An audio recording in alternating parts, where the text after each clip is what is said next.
Are you feeling like you just can't do things but can't really explain why? You're not alone. This happens a lot, especially for late diagnosed AuDHDers like me. If this sounds familiar, hit subscribe and stick around. I'll be documenting my journey from burnout to thriving.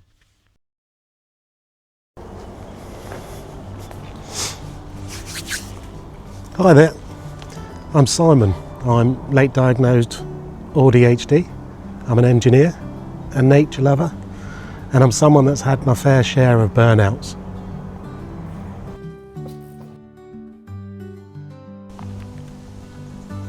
Here I'll be documenting my journey from burnout to self-discovery to being more connected with life, in the hope that we can all live a bit more of a balanced, connected and authentic lifestyle.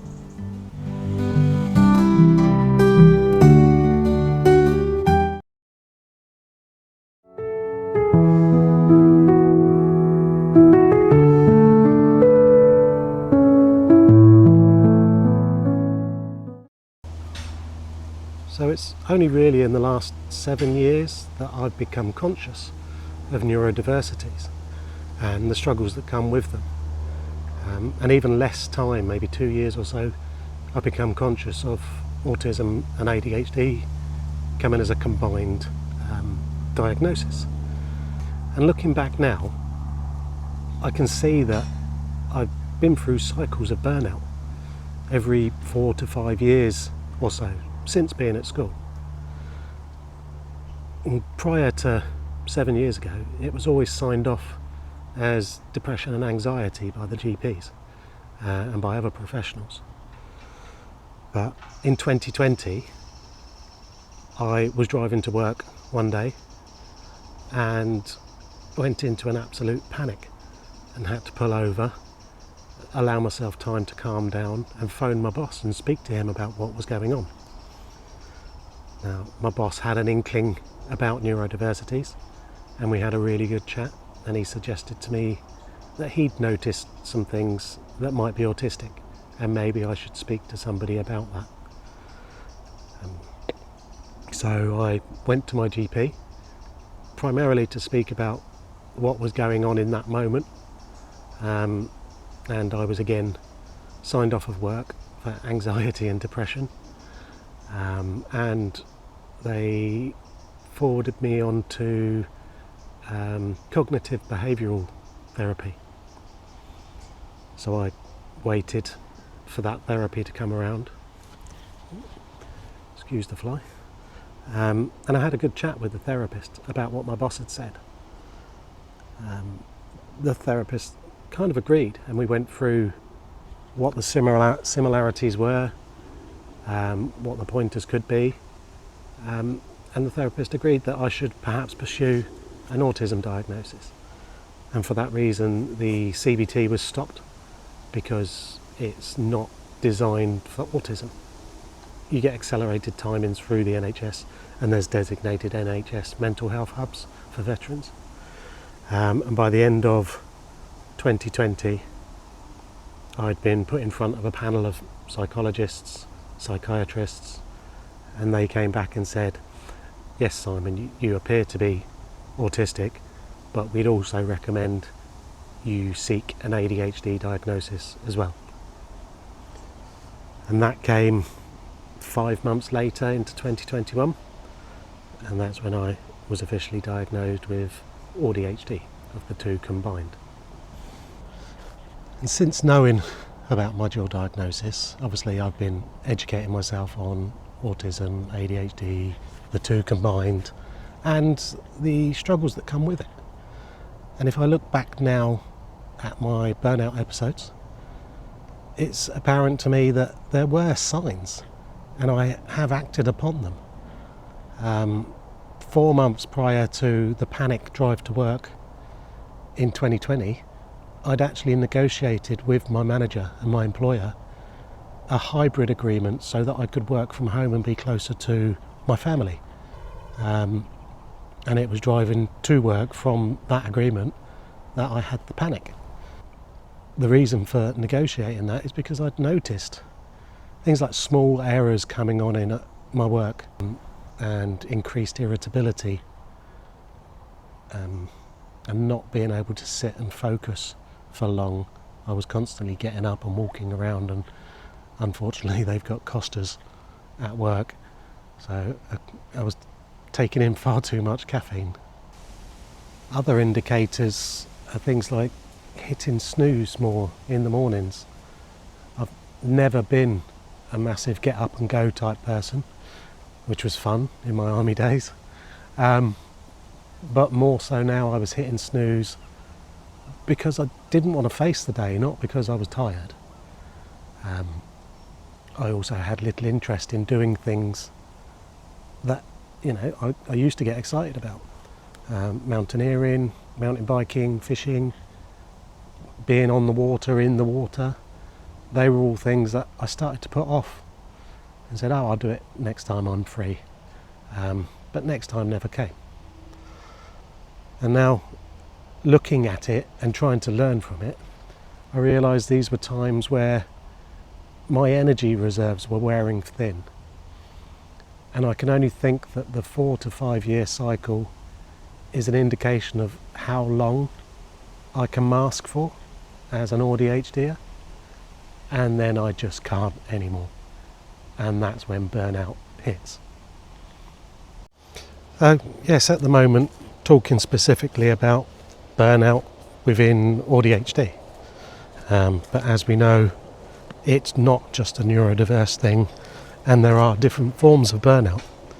There's autistic burnout, occupational burnout, educational burnout, and they've all got their little intricacies and differences.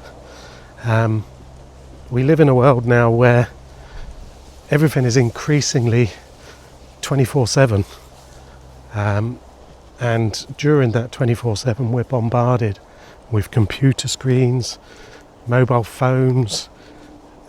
Every shop we walk into has normally got beeps and music, and our senses are just overloaded. The amount of people I talk to at work who are struggling with their mental health, they say by sort of lunchtime, mid-morning, they're absolutely overloaded with everything that's being thrown at their senses. So yeah, it's not just an AuDHD thing, and I want to recognise that. That's just my experience, and what I can offer the best information on. This is a lovely walk through here. So yes, burnout. Burnout, it's not just a sudden thing. As I say, there's signs beforehand that if you're clued up, you can pick up on and brace yourself. But burnout's not something that medical professionals like to sort of diagnose you with, and there's no quick fix for burnout. Rest and recovery is the best advice, and rest looks different for everyone. For me, it's very restful for my mind to go climbing mountains, to go mountain biking, to go paddleboarding, to connect with nature. I don't have to mask because there's no other people around for any prolonged period of time.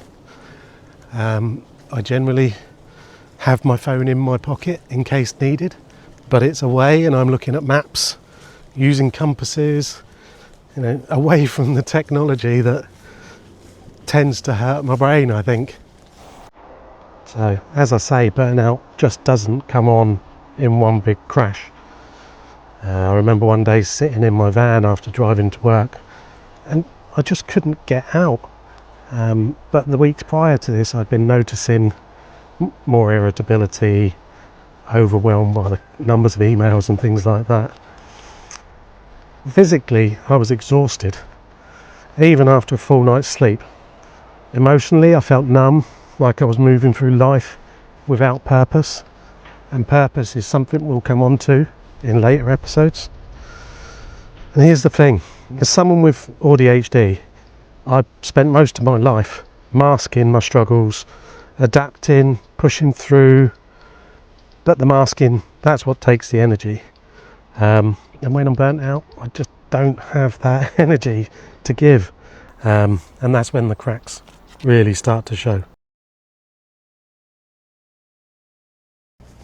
So it's going to be about finding what you call restful. And then this is where I'd like to give you my sort of top 5 tips about what helps to endure burnout. The first tip is very much be kind to yourself. You know, it's easy to feel like we're letting everybody down by being off of work, by relaxing at home, taking time to rest. But it is preferred to you actually breaking. Burnout is your body and your mind telling you that something's not right, and it hasn't been right for quite some time. Tip number 2 would be to give yourself that permission to slow down. As I said, we're bombarded 24/7 with technology and screens and music and sounds and people, and it can all just become too much. So give yourself permission to do that thing that you find restful, and don't feel bad about it. So I just got to hydrate a bit. It's key, keep hydrated. So my third tip would be to set and keep healthy boundaries. You know, identify what it is that stresses you out the most, or what you don't think you can handle.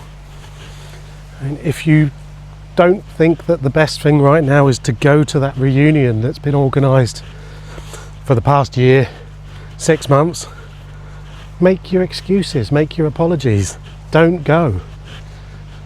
Yeah, people will miss you, but in the end, it's easier if you're going to be fit and healthy rather than burning yourself out because of an appointment like that. My tip number 4 would be to reconnect with the small joys to start with.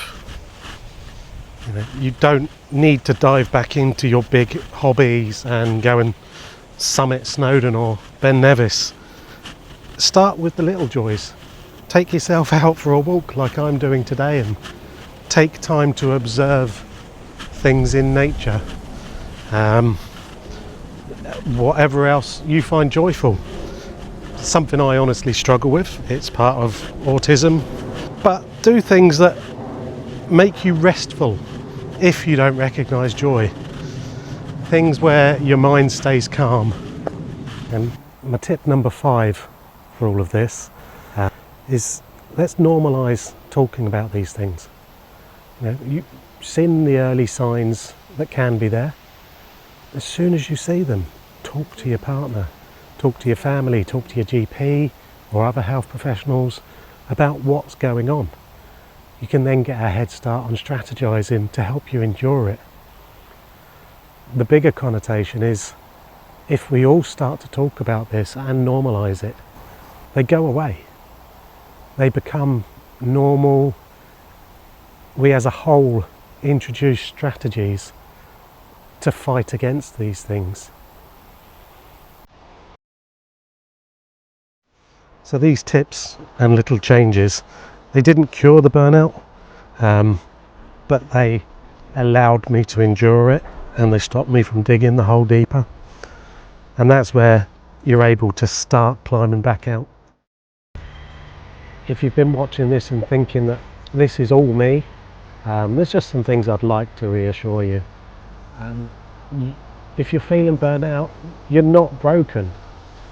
It's our natural response to the demands of the world today.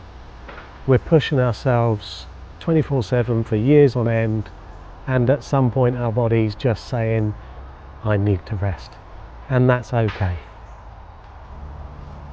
You're allowed to pause and rest. In fact, it's preferred to you being broken.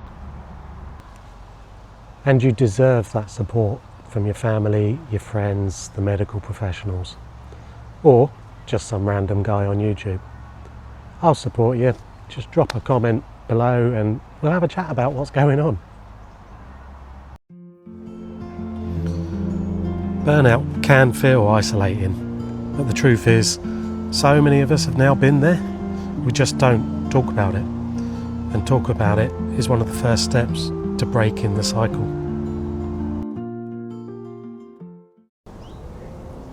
Thanks for sticking here till the end. If you've noticed burnout in yourself and some of what I've said today has been useful, hopefully it gives you a starting point for your own recovery. If you'd like more conversations like this about AuDHD, burnout, time in nature, and a bit more information about my journey back from burnout, then hit subscribe and join me in the next video.